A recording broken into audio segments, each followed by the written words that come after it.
Well, there we have it. Now we know over 40% of Conservative MPs do not have confidence in their leader, Prime Minister Boris Johnson. And we know from YouGov polling that 60% of the population at large think that he should have been voted out in that vote. So now how are Conservative MPs going to go back to their constituents and say, let's move on? Let's move on knowing that a majority of this country think that he should have been gone by now and have thought so for months.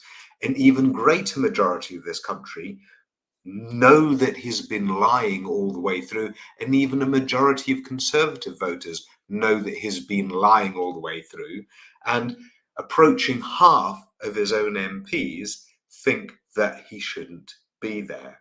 This is not something that you just move on from. And in fact, it hasn't worked for other Conservative leaders who have had votes of no confidence against them that they have won. Theresa May had a vote of no confidence against her, which she won 200 votes to 117. Now, Boris Johnson just had 211 for and 148 against. That is worse than the vote against Theresa May, which precipitated her resignation a few months later.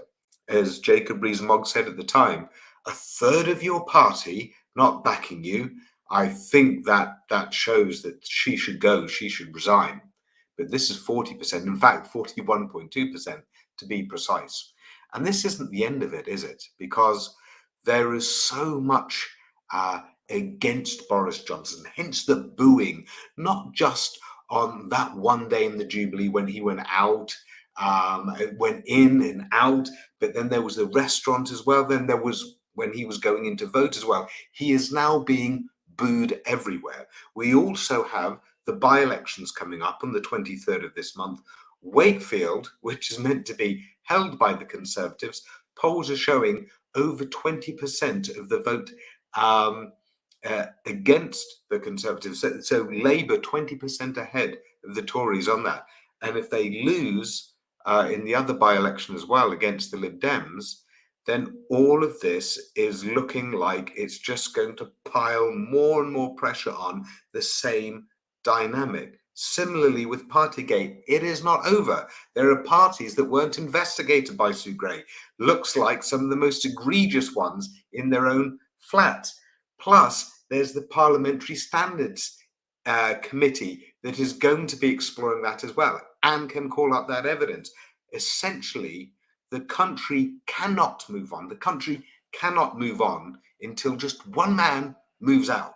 That's all we need to do for the country to move on. One man needs to not be so selfish and just move out.